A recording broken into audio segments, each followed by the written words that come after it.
What's up everyone, it's Cody with Money Vesting. So in this video, we are going to be talking about Enphase Energy, ticker symbol ENPH, which basically dropped a little bit over 13% after hours after the earnings were released for the second quarter fiscal year 2023. So we're going to break down exactly what they reported and talk a little bit about what the future expectations were. And of course, go over the technical analysis, the fair value, a lot of different things in this video. So I hope you guys enjoyed this video, find it helpful. If you do, make sure that you drop a like. Don't forget to subscribe to the channel as well. There is a 16% annual discount available till the end of this month if you want to take advantage of that. And of course, our brand new options course is also available for signing up. 50% off until the end of this month. After that, it will go away. Coupon code LAUNCH if you want to take advantage of that as well. Links are going to be down in the description below. So again, coupon code LAUNCH here. Bundles also 50% off. And the new Discord chat is also available. Lower priced tier if you want to take advantage of that. Private members only videos are also available till the end of this month. So this right here were the numbers. So financial highlights for the second quarter 2023. Quarterly revenues came in at $711 million, which were a little bit lower than what the consensus estimates were. So if you come over here, EPS was $1.47 versus consensus of $1.28. So beat on EPS, but a miss on revenue.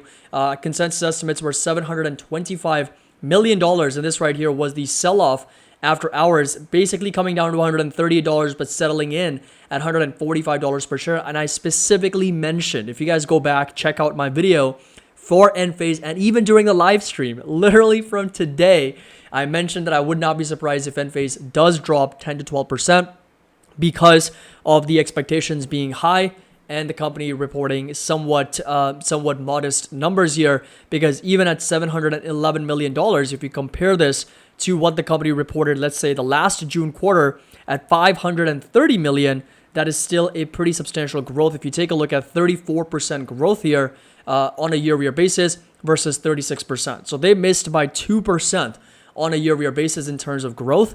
And EPS came in at $1.47 compared to same time last year when it was $1.07. So we're looking at $1.47 divided by $0.07. We're looking at a 37% growth. So bottom line is the company basically grew revenues by over 34% and EPS by over 37%. On an absolute basis, this should be very, very strong numbers, but obviously the stock sold off because it was lower than what the expectations were. Gross margins increased to 45.5%. Non-GAAP margins were 46.2%.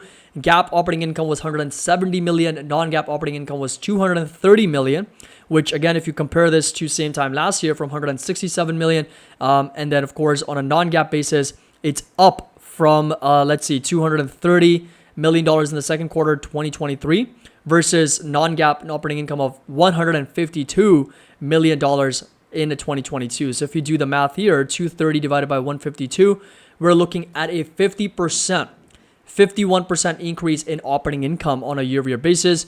Non-GAAP net income was $205 million versus $149 million. So that's even more of a potential increase. So 205 divided by 149, we're looking at a growth of just over 37.5% for the company, and diluted EPS going from $1.11 same time last year to $1.51 this year.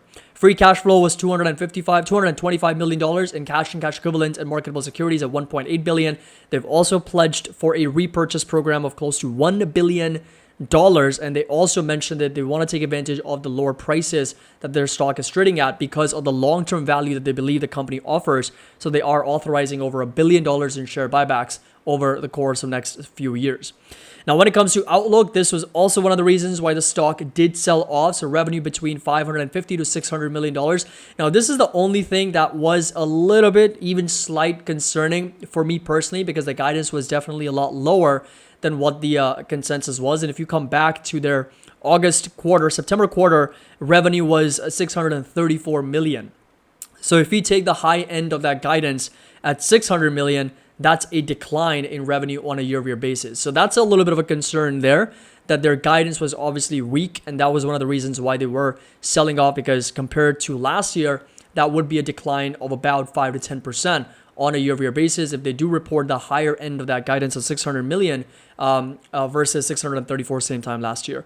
And this includes shipment of 80 to 100 megawatt hours of IQ batteries. Gross margins also expected to come down slightly to 41 to 44%, and non-GAAP gross margins to be in range between 42 and 45%, and net IRA benefit to within range of 14.5 to 16.5 million dollars. Operating expenses to be between 159 and 163, and of course we do have operating expenses to be in the range of 101 to 105 million dollars for the company as well. But overall, if you take a look at on a 6-month basis, so year to date, we're looking at 649 million dollars. So if you basically take a look at the revenues, 1.4 billion. So that's going to be more likely $2 billion at the end of this August quarter. So 2,000 divided by, if we do 971 plus another $600 million, 630, that's going to be 1.6. So we're looking at a growth of about 25% on revenue for the first 9 months for the company. But so far it has been 1,437 divided by 971, almost a 48% growth on a year-over-year basis. Gross profits 649 million versus just under 400 million, and net income obviously up to 304 million versus 128. So that's pretty much a 100% increase, more than 100% increase on a year-over-year basis, right? So 128 divided by 304 divided by 128, that's 2.37 times. So more than doubled in terms of net income on a year-over-year basis, and diluted EPS coming in at about $2.11 versus 91 cents same time last year. So over 100% increase in actual net income and diluted earnings per share. And shares outstanding obviously expected to go down from 145 million. It's going to be going down because the company is going to be doing a lot of share buybacks and repurchases of close to $1 billion. Balance sheet continues to be very strong. So if you take a look at their marketable securities, 1.5 billion, cash 2.7 billion. So overall, they're sitting on $1.8 billion of total cash and marketable securities, and their total current liabilities 743 million. Total liabilities is going to be 2.5 billion, and debt is going to be $1.2 billion. 1.2 billion dollars. So more cash than debt on the balance sheet. Consistently growing margins, revenue up over 38% year over year. Net income and EPS up over 100% on a year-over-year basis. Yes, the guidance was probably the only thing that was a bit more concerning because they are expected to decline on a year-over-year basis when it comes to the revenue guidance for the company moving forward, but still grow on a year-over-year basis when it comes to the entire fiscal year 2023. So that being said, I do think that the selling pressure seems a little bit more on the overblown side because overall, if you take a look at it on an absolute basis, revenue, earnings, profitability, margins, everything kind of moved in the right direction. But the only concerning factor with this was obviously the miss on the revenue itself, a small slight miss, and then of course the guidance miss, which was a little bit more concerning. But that being said, I think a 14, 13, 12% decline in the stock price does seem a little bit more on the overblown side, and that's really what's happened with Enphase over the last several months, coming in since December 2022. Now the stock is down over 60. And this right here is going to be the technical analysis, of course. And we are waiting and watching that good deal level at roughly around low 100s. And my fair value, as you guys already know, was in the 140s. So 144 precisely was that fair value. And right now it is trading at 145. And if you basically consider the EPS for this year at around 547, at 145, we're looking at a EPS or a price earnings multiple of 26.5. So 26.5 is going to be that number, and 3.7% is going to be that earnings yield.